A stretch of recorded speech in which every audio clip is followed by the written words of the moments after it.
Greetings and welcome to another impressions video here at Words About Games, and today we're going to be looking at Call of Cthulhu.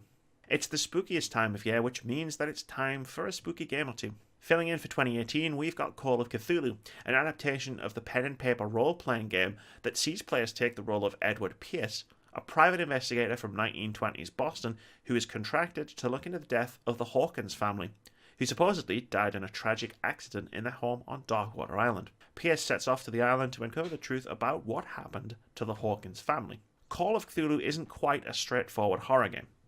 Sure, it's a Lovecraftian-themed horror experience, which means grappling with psychological horrors, cults, and assaults on your sanity. But the core game is actually much more than that. This is very much a light RPG that focuses as much on investigation and character interactions as it does on otherworldly horrors from the beyond. That's not to say that the horror aspects of the game take a backseat, far from it. After a quick introductory chapter in Pierce's Boston office that sets up the game's premise and introduces us to its protagonist, players are quickly shipped off to Darkwater Island, where the bulk of the game will take place. It's a rundown place, an old whaling port that's in major decline thanks to the disappearance of all the nearby whales. It's also a very oppressive place even before the weirdness begins. Each chapter of the game takes place in small hub areas, such as in the main port of Darkwater or the Hawkins Mansion. You'll spend a majority of your time exploring these areas, either looking for clues or talking to the various characters you'll meet. Even when there's nothing remotely spooky happening, you'll constantly feel uneasy, thanks to both the strangeness of the island's inhabitants and the general creepiness of the island itself. And that's just when you're exploring areas completely safe from danger.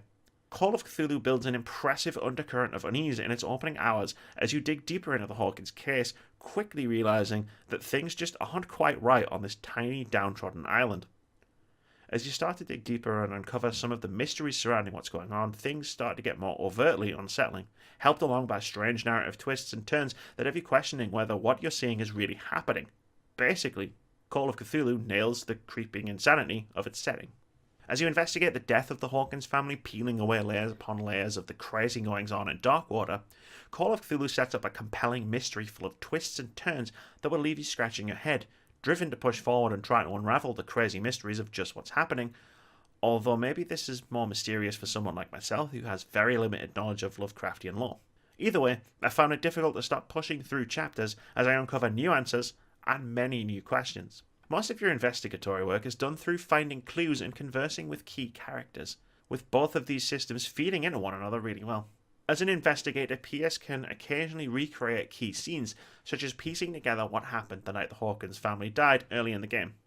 Any clues that are gathered through exploration and investigation can then unlock new dialogue options with characters that can help shed further light on the narrative and the mystery at its core. It goes even deeper than that thanks to Call of Cthulhu's RPG mechanics. Completing objectives awards PSCP, which can be spent upgrading several key skills, which in turn allow players to find more clues, unlock new dialogue options, and access new and different paths that they otherwise wouldn't have access to.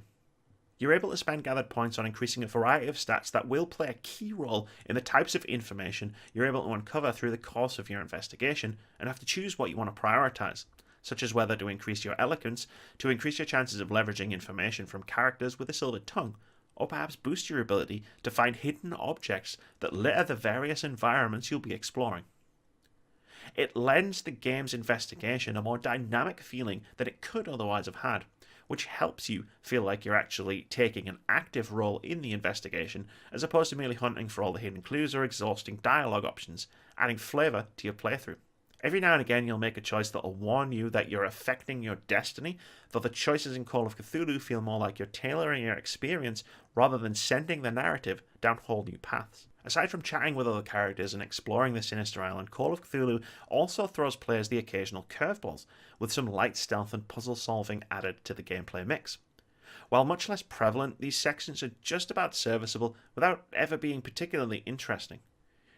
Puzzle solving mostly revolves around finding switches or uncovering a specific clue.